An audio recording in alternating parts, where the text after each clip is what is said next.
what it means to be a quality leader. So a little bit about the history of Civil Air Patrol. It was founded just in the earlier set of World War II. If you see on the screen, December 1st of 1941, it was enacted and formed as a civilian mobilization to assist and help with the air patrol for search and rescue, to call on the civilian population to get them involved in helping us to win a war. It was a service organization that carried out an emergency services mission through the air and through the ground. Currently, we're probably more than this, but around 60,000 members strong that selflessly devote their time, energy, and expense towards the well-being of our communities while promoting aviation-related fields and STEM education. Big buzzword you hear in schools is STEM, which is your science, your technology, all your different math skills and those things to bring them together for real world. Things that books don't really tell you. You got to get out and do it. Get out of the library and do the hands-on work. Get dirty and learn what it's like to be in some of these environments. What we've done in the last 75 years is absolutely astronomical as far as all the planes and things that, resources that have been brought together for search and rescues, for disaster recovery. Our wing in general, we have approximately seven or so planes within our Indiana wing region that are used during natural disasters. We have flown down to the southern states during flooding. We've gone, not us specifically, but the seniors in the organization who are trained to do that have devoted their time and hours in order to maintain those missions, to assist the public and communities. It's been a great involvement, and I'm proud to wear the uniform and also to be a part of the community we have here with us. So our mission statement is pretty clear. We're supporting the America's communities with emergency response, diverse aviation, ground services, youth development, and the promotion of airspace and cyber power. A lot of terms you don't hear is cyber power, but as we were listening today and going through some sessions, it's kind of where we are, right? I mean, everybody walks around with something on their hip. You see people walking through the mall like this all the time. They're getting that crank in their neck because they're always on their phones.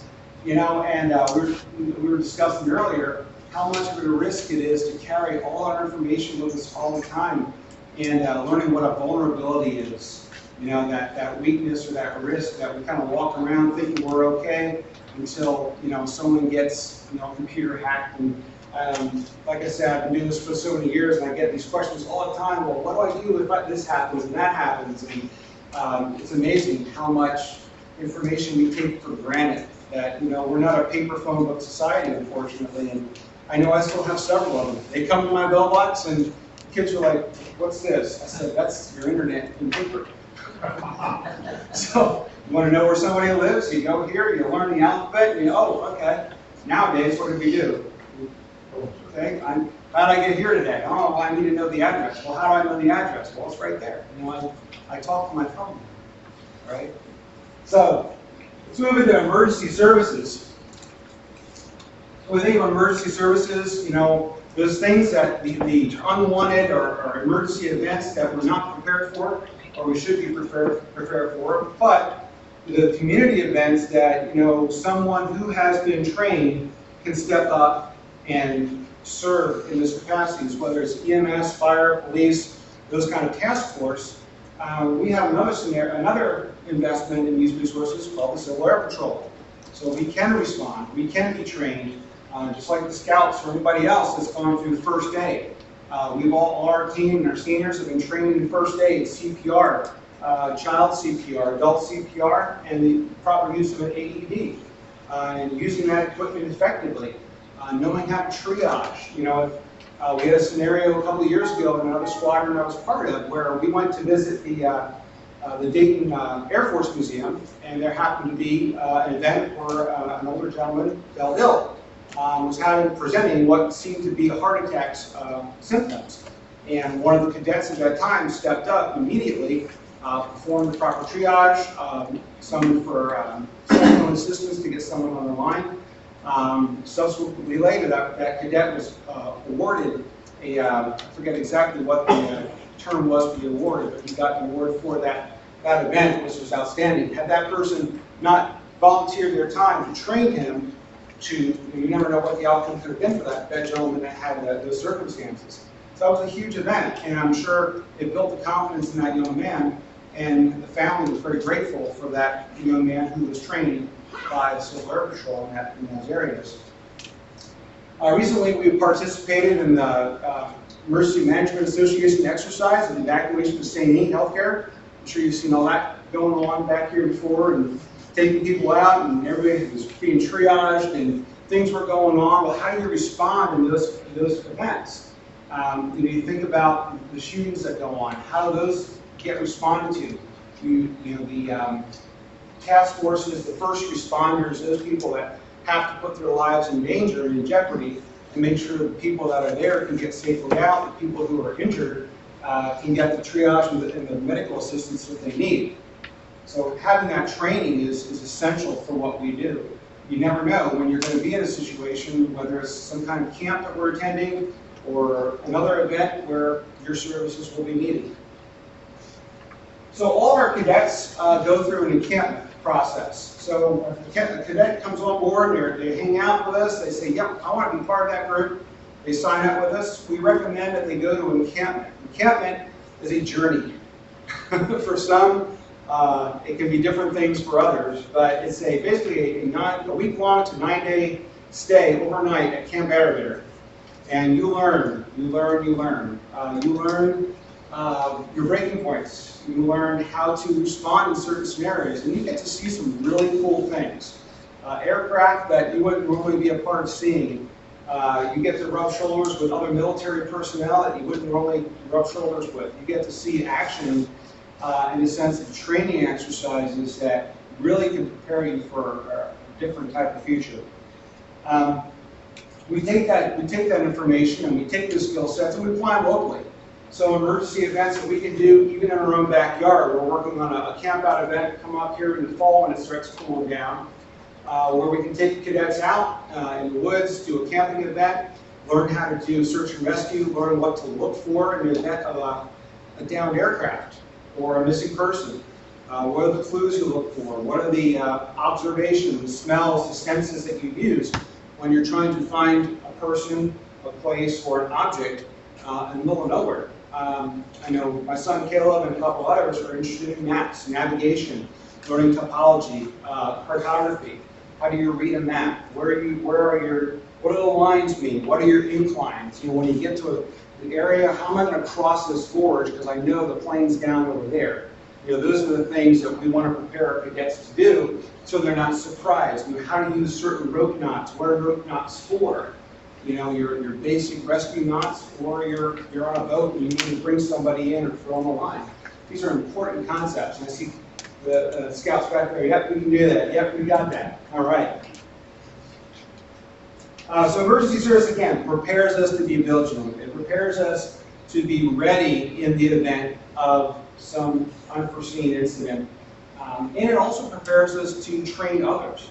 As our cadets start growing in the program, they start getting more rank, they have the ability to then teach others and become seniors if they want to, myself or other commanding officers, or just specialize in an area. You have some cadets that like technology, they like aerospace, and that's where they want to focus. It could be something that's preparing them for college, preparing them for high school, or whatever they want to do. What I think is important, and we've talked about this in other meetings, is that having Civil Air Patrol or any kind of service activity on a resume sets you above the bar for the person that you're hiring next door, or right from the next person going into the interview, to say, you know what, that person has some qualities that I'm looking for in an employee. I know as an employer myself for a hospital, I look for certain things that can prove to me what that person's going to perform like, if I really hire them. 90 days, I don't want to say, oh, sorry, it didn't work out. That takes a lot of time and money to do, so I have to be vigilant when I'm doing my interview process and look for certain things. Yeah, you got a high school diploma, you got a bachelor's, can you do the job? Well, I'm going to look for something there, military or otherwise, that's going to show me, hey, this person has really some good credentials. Aerospace education is the big one. Obviously, we're still Air Patrol, so why would we not have an aerospace program?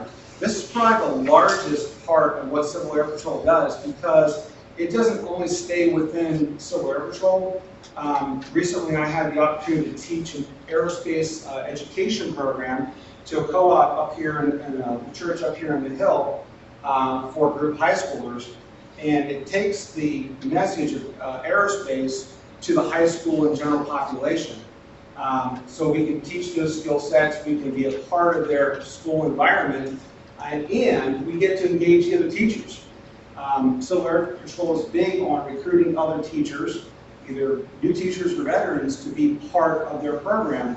And there's a lot of good information, a lot of free information that's given out by the Civil Air Patrol, that's all funded through the Air Force, for teachers who want to bring this into the classroom and teach the curriculum of engineering, aerospace design. A lot of science teachers have taken us up on this. The other side of that is the STEM kits that they provide are absolutely incredible. You can get hundreds of thousands of dollars of STEM kits for your classroom, all free of charge for participating in that program for teachers. So some of the things we've done, and again, this is not an exhaustive list, this is just this year. We were at the Air Force Museum. We've gone to the Lift Academy, a new program down in Indianapolis that trains aircraft pilots, kind of funnels them into the system, trains them so they can be productive right into an airline, right out of school. We were able to promote and be a part of Purdue Aviation Day. How many have been to Purdue Aviation Day? It's a big event. A lot of you get down there. It's Purdue, right? So it's got to be pretty big. All right. We had a medical helicopter. Commander Stanley has gotten together for us, land in Camden, Indiana. How often does that happen? So anyway, we've got a good idea of what medical triage looks like from an aircraft perspective, how quick they can drop in, get somebody out, get them on the aircraft, get them to medical services that they need. And what would it be without cadet orientation flights? The biggest part of why cadets like this program is they get to fly. They get to physically fly a plane with trained CAP pilots.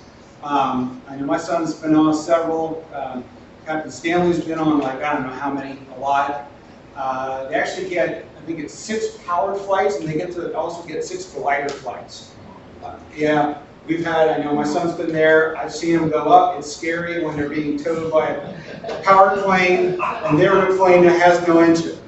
But I think what kids said to me too is the whole experience of being cut from that rope and there's nothing. This is quiet. It's like, okay, now I'm gonna land this thing. Thankfully you got someone in the back seat that's gonna help you get there. But you know, that's an experience of a lifetime. I never had that, you know, and I get to go up in planes. And I'm usually the one sitting in the seat like, oh, please let this thing land. Or take off, right? We want to get there too.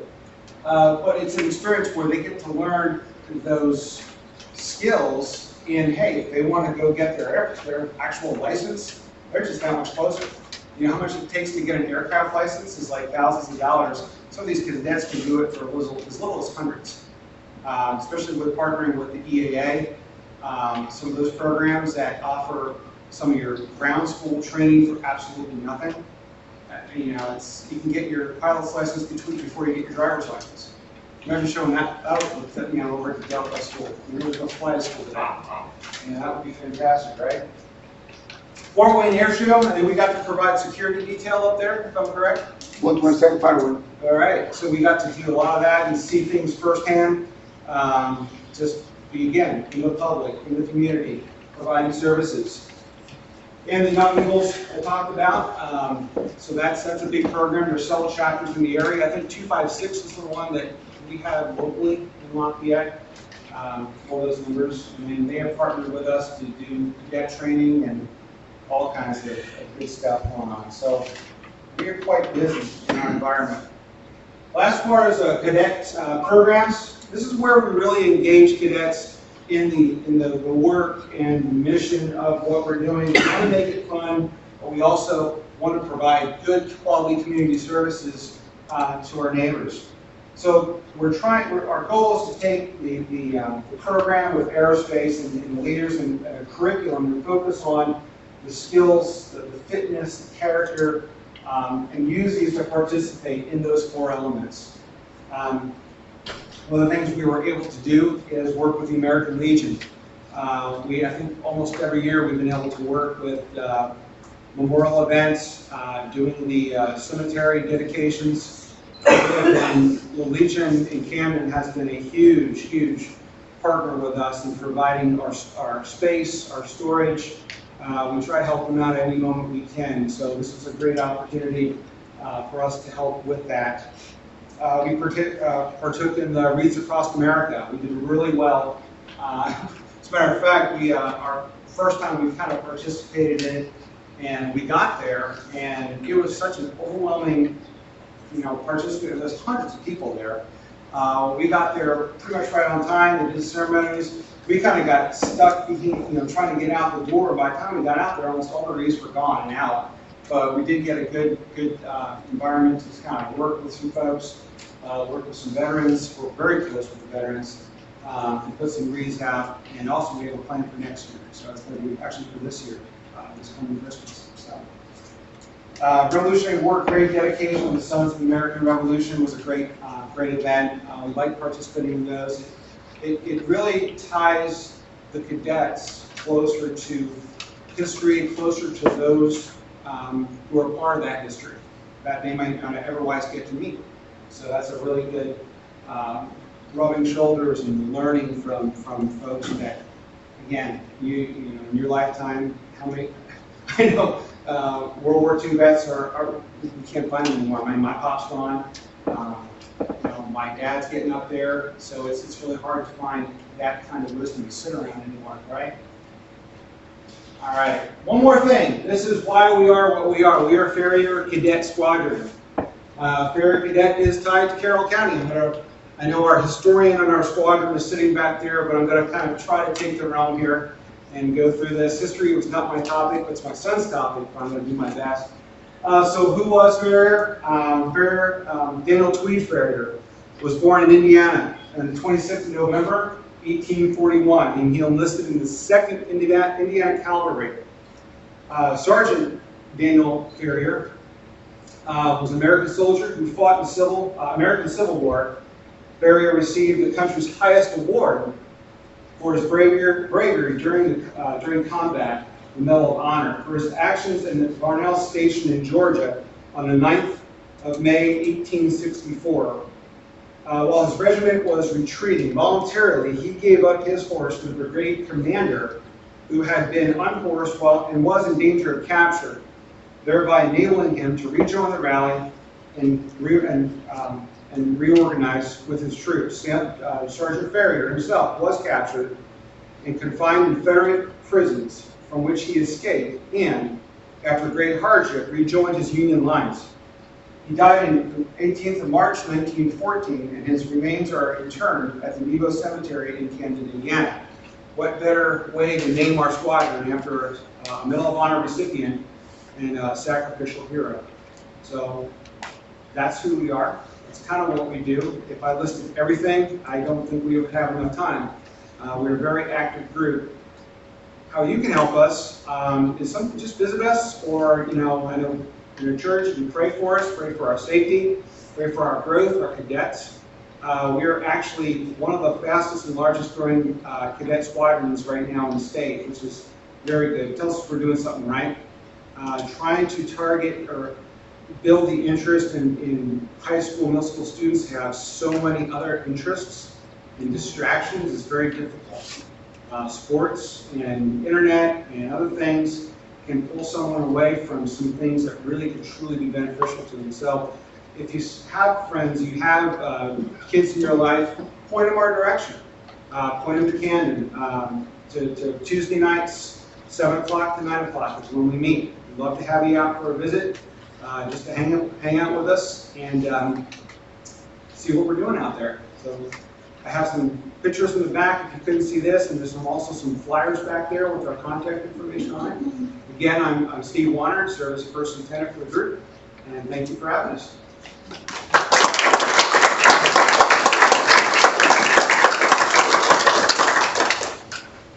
Thank you, Steve. We're going to to move on to the 2019 Heritage Awards, and I'm going to give you a little definition of what the Heritage Award is, because I've had a lot of people ask me what it is.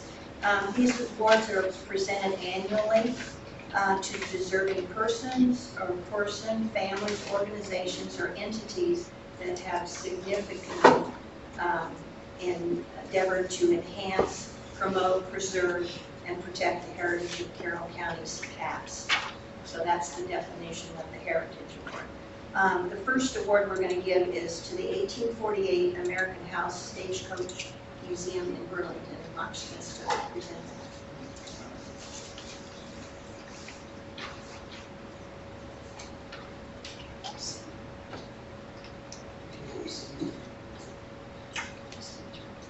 Although it isn't the Hilton, the American House was constructed in 1848 to house the workers on the developing Michigan Road who were laying the oak planks to reinforce the thoroughfare. Builder John Longstreth served the community in the notable position of Justice of Peace. It was sold to James Cook, who added a livery stable west of the house. Other owners included John and George Oppenzeller, William and Jane Stoneball, Morris Flora, and William McCarty, who sold a livery stable to James Keller. Further owners included Margaret C. and John H. Bally, and Amanda Thomas. James Rich, by the way, published a real nice little booklet on this. We have a copy of it in the museum. You might want to pay us a visit sometime. In 1904, the hostelry was moved out of downtown Burlington, 6 blocks northwest, served as a private residence of the Smoker and Ryan families, and the rental property was for nearly a century. Dave Arnett of Burlington was the donor. We have a very small but quite adequate group promoting Wildcat Valley, as well as Indiana Landmarks, North Central Health Services, and Dan Kaiser, thanks for perpetuating this treasure of transportation along a really valued form of conveyance, the Michigan Road. It is now a National Register attraction, supported in large part by weekly breakfast at the Burlington Community Building each Saturday morning.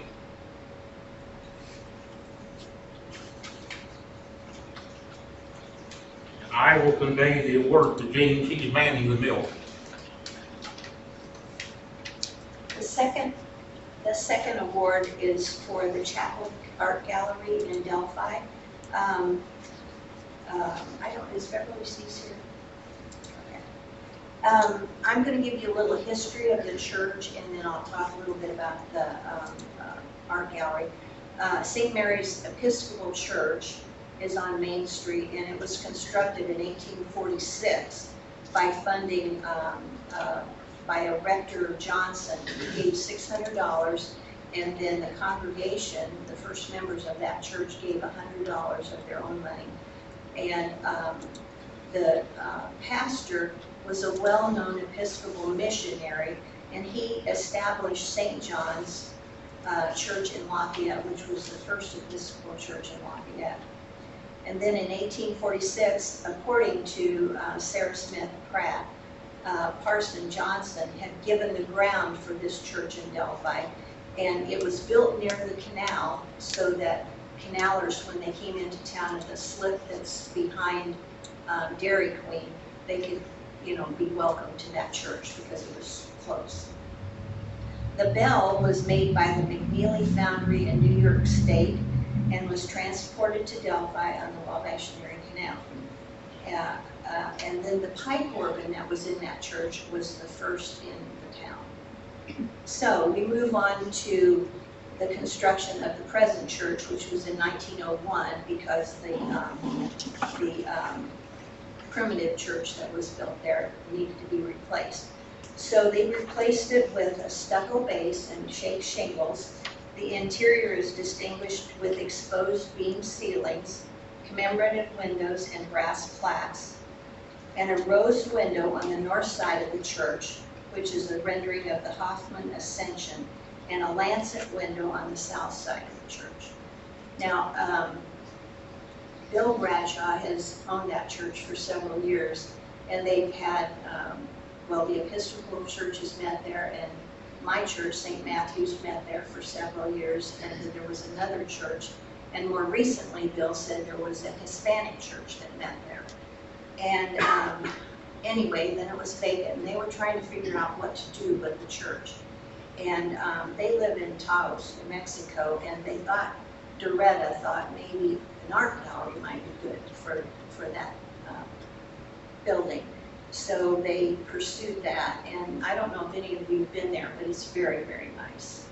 So I would encourage you all to go and see it, and I'm not sure exactly when their hours are, but Beverly Steves was going to come and talk about how they all got together, but I don't see that she's here. So anyway, that's that award.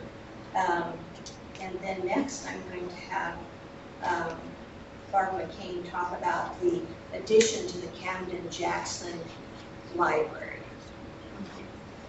I'm just going to talk from here. I hope that will be fine.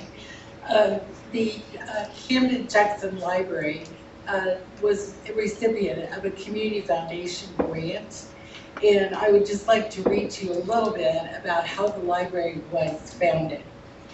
In various ways, the Camden Women's Literary Club has helped to shape the destiny of Camden and its people. The Preservation Society, anxious to impact the community in a positive way, decided to take action to help the Camden Women's Literary enhance their library project of the early 1900s. On January 10, 1928, at the 40th anniversary dinner held at the home of Mrs. Florence Baker, the Camden Women's Literary Club set as its goal to establish a library in Camden. And it was the golden anniversary. Money was raised in various ways by the club as a whole and by individual donations of money and books. A very large gift of books was received from the Nettie Rice estate and also from Clara Lebanon. On March 10, 1929, at the Vergolette Pharmacy, Mrs. Flora Cripe, president of the Literary Club, presented Camden Library to Camden. The community club accepted it. And then Mrs. Vergolette was the very first librarian. From the pharmacy, the library was moved to the town hall room back of Johnson's grocery store. For the next 10 years, the club maintained the library. As a climax to the Literary Club's golden anniversary celebration in 1938, the library became tax-supported enterprise. In 1950, it was moved to a different location in the town building, formerly known as Center Garage. In 1969, the library purchased a lovely old brick home on the corner of Main and Monroe Streets. Mr. Andy Thompson originally built the home in 1869. The library was moved to its present location in 1970.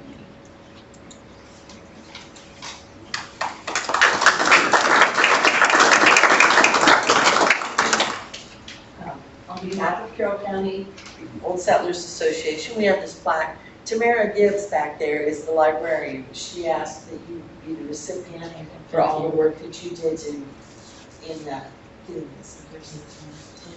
Thanks very much. I have a little bit more, if you can tolerate that. The inscription inside the program of dedication. Dedicated to the education and culture enrichment of the friends and patrons of the Camden-Jackson Township community, Mrs. Catherine Weinberger provided an endowment to the town library for such a purpose.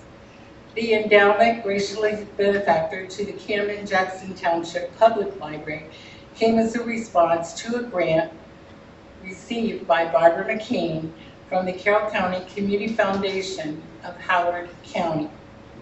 Mrs. McCain composed the grant request for submission representing the Camden Community Preservation Society with special encouragement from Anna Merle Zook, and I think you remember her, to enter the competition. She said, Barbara, somebody has to win. Committee members entered the competition, and our other members on the committee were Billy Hetty and Joe T. Jones. Presented the verbal explanation of the project in committee meeting in the spring of 1999. Project consultant Monty Edging, along with contractors Pat Baker and Toby Schock, began construction in the fall of the year of 2000, following the feasibility study completed by Harry L. Moeller and Associates of Lafayette. The building is actually on the Register of Historical Places in Indiana, so we had to contact an architect that could make sure that the building that we were adding was correctly composed, that we weren't putting on a modern facility into a historical building. The Catherine Weinberger Memorial Reading Room was completed during the spring season of 2001.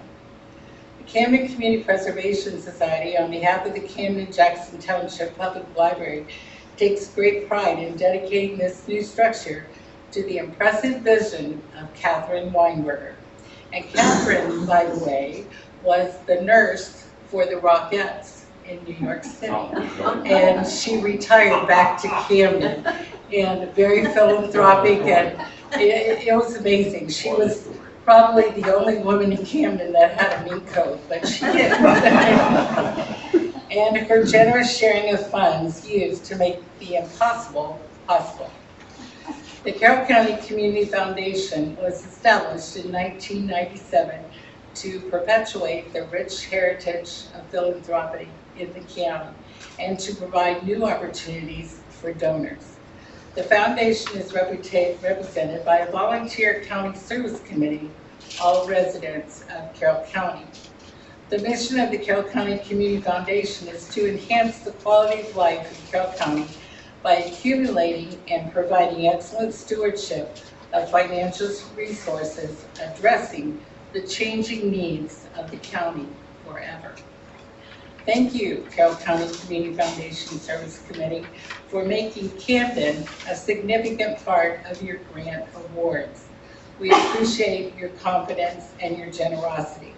And the members of the 1999 committee were Marshall McCamick, Jim Huffer, Pete Jackson, John F. Kleppinger, Dave Wright, John B. McCormick, Don Willie, Robert Mills, Martin Reinhardt, and Gordon McCain.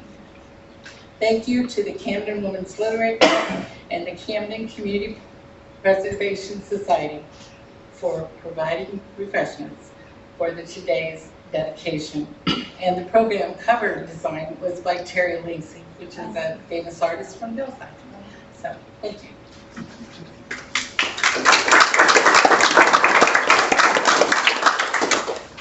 Okay, I'm gonna let Teresa then give out the 2019 wholesalers. The fun awards. Okay, got a few questions before we do this.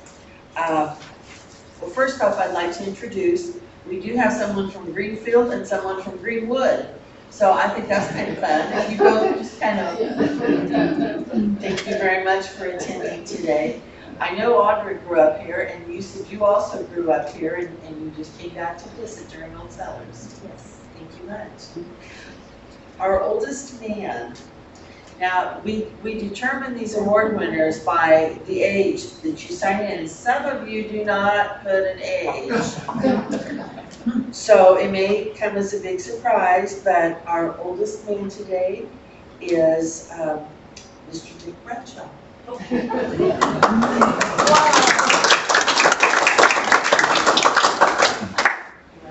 you get? Yeah.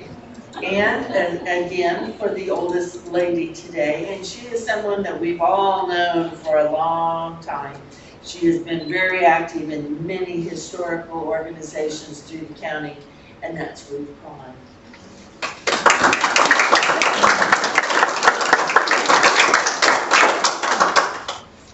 I'm going to switch down and ask for most descendants present. You need to have at least 3 in your family here. So who has at least 3?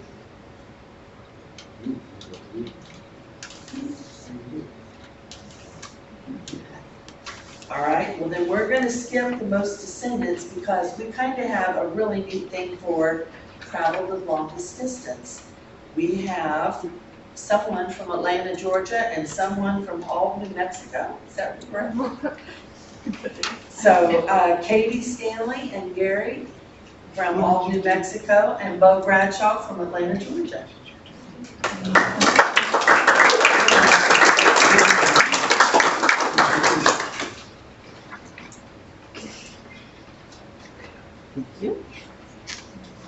Now this one, I have to go by ages. I only had one person that put down the age of 12. David Burkhart, is he still here? He's one of our scouts. So thank you very much. You're the youngest child present.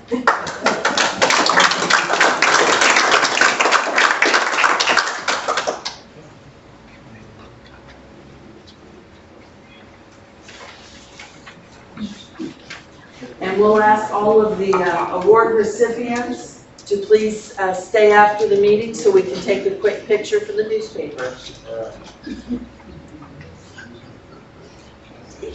I wanted to introduce this year's directors.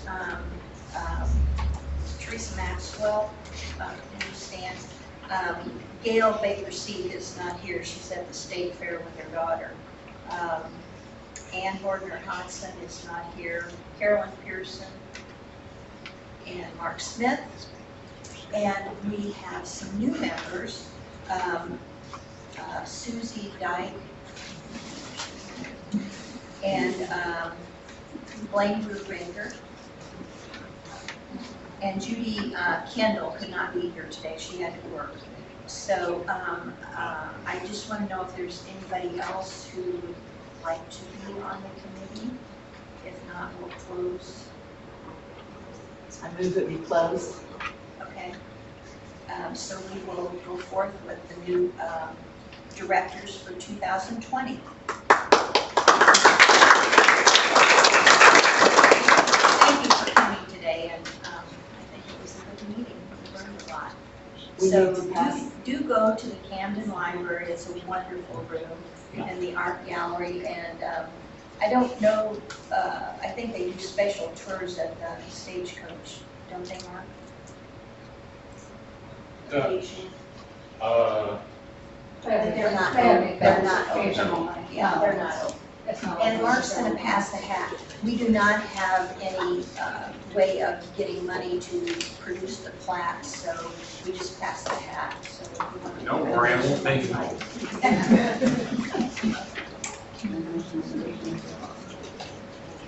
And there are refreshments out in the hallway after the meeting. So thank you all for coming today. Thank you.